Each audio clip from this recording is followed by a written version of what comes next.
Bismillahirrahmanirrahim. Assalamualaikum warahmatullahi wabarakatuh. Kenalkan, kami dari Prodi Pendidikan Kimia.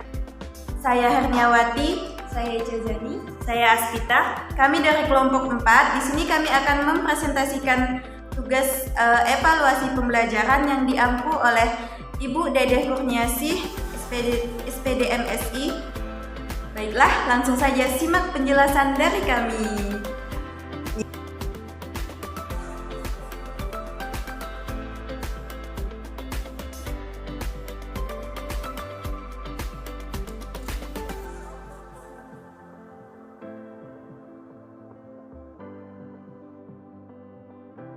Ya, baik, langsung saja dengan pokok pembahasan yang paling pertama ialah prinsip-prinsip evaluasi dan rancangan evaluasi serta subjek-subjek evaluasi dan serta sasaran evaluasi.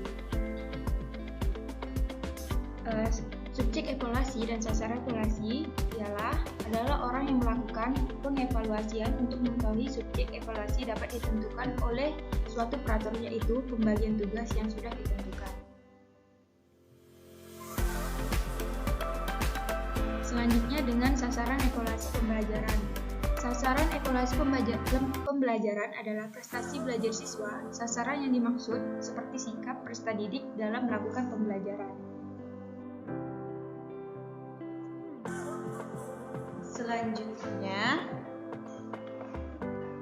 prinsip-prinsip evaluasi ada kontinuitas, komprehensif, kooperatif, objektif, dan praktis. Yang pertama, prinsip kontinuitas. Evaluasi pembelajaran di prinsip kontinuitas harus dilakukan secara kontinu atau berkesinambungan untuk mendapatkan hasil yang tepat. Proses penilaian dan pengukuran siswa akan lebih sempurna jika guru bisa membandingkan hasil kemampuan siswa pada saat ini dengan periode sebelumnya, sehingga dengan demikian bisa dilihat apakah kemampuan siswa mengalami peningkatan atau justru menurun. Selanjutnya, komprehensif. Komprehensif berarti menyeluruh, sehingga evaluasi terhadap pembelajar harus dilakukan pada semua aspek. Selanjutnya, kooperatif. Kooperatif, evaluasi pembelajaran yang dilakukan tidak akan bisa mendapatkan hasil yang sempurna jika seorang guru melakukannya sendiri. Oleh karena itu, diperlukan kerjasama yang baik antara guru mata pelajaran dengan pihak-pihak lain seperti guru BK, wali kelas, keluarga siswa, kepala sekolah, bahkan elemen lain yang terkait dengan kependidikan. Kemudian, objektif. Prinsip evaluasi pembelajaran ini juga harus memenuhi unsur keadilan dan objektivitas untuk semua siswa. Seorang guru yang melakukan evaluasi pembelajaran pada siswa tidak boleh membeda-bedakan satu dengan lainnya. Kemudian yang terakhir, praktis. Adapun yang dimaksud dengan praktis adalah guru hendaknya mempergunakan alat evaluasi pembelajaran yang mudah diaplikasikan, dipahami, dan dimengerti oleh para siswa. Sebaiknya guru membuat soal-soal evaluasi dengan bahasa yang lebih umum agar siswa mudah memahami apa yang dimaksud oleh guru.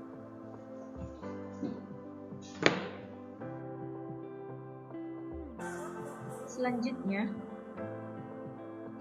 untuk rancangan evaluasi di sini ada 6 cara.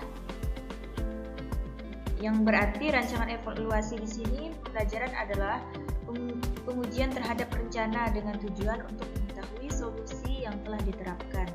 Apakah rancangan tersebut sudah sesuai dengan tujuan atau tidak? Nah, untuk melakukan rancangan evaluasi dapat dilakukan dengan beberapa cara, yaitu ada 6. Yang pertama, menyusun rencana evaluasi hasil belajar. Yang kedua, menghimpun data. Yang ketiga, melakukan verifikasi data. Yang keempat, mengolah dan menganalisis data. Yang kelima, memberikan interpretasi dan menarik kesimpulan serta tindak lanjut hasil evaluasi. Nah, Untuk menyusun rencana evaluasi hasil belajar di sini ada 6. Yang pertama, merumuskan tujuan. Yang kedua, menetapkan aspek-aspek yang akan dievaluasi, misalnya aspek kognitif, afektif, atau psikomotorik. Yang ketiga, memilih dan menentukan teknik yang akan dipergunakan di dalam pelaksanaan evaluasi, misalnya apakah menggunakan teknik tes atau teknik non-tes. Yang keempat, menyusun alat-alat pengukur yang dipergunakan dalam pengukuran dan penilaian hasil belajar peserta didik. Yang kelima, menentukan tolak ukur, norma, atau kriteria yang akan dijadikan pegangan. Dan yang keenam, menentukan frekuensi dari kegiatan evaluasi hasil belajar itu sendiri. Nah, untuk yang kedua, menghimpun data. Dalam evaluasi pembelajaran, wujud nyata dari kegiatan menghimpun data adalah melaksanakan pengukuran, misalnya dengan menyelenggarakan tes pembelajaran. Yang ketiga, melakukan verifikasi data. Verifikasi data adalah proses penyaringan data sebelum diolah lebih lanjut.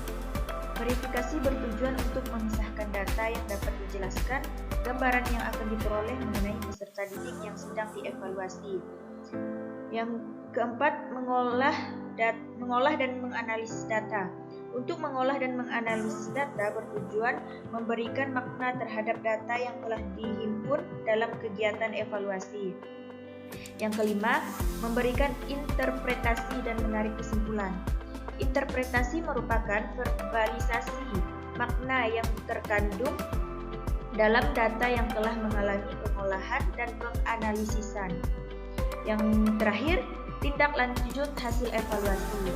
Dari hasil evaluasi yang telah disusun, diatur, diolah, dan dianalisis, serta disimpulkan sehingga diketahui maknanya. Maka, elevator dapat mengambil keputusan atau merumuskan kebijakan yang perlu sebagai tindak lanjut dari kegiatan evaluasi tersebut.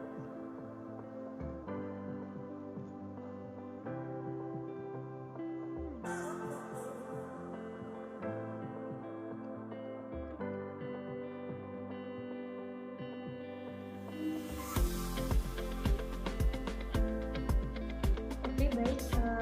Berdasarkan kesimpulan dari presentasi kami ialah kesimpulan dari penjelasan pengertian yang sudah dipaparkan bahwa evaluasi pembelajaran dan prinsip-prinsip evaluasi adalah merupakan proses pengumpulan atau menganalisis sejauh mana informasi secara sistematik untuk mengetahui sejauh mana proses tercapainya tujuan pembelajaran telah diterapkan di sekolah.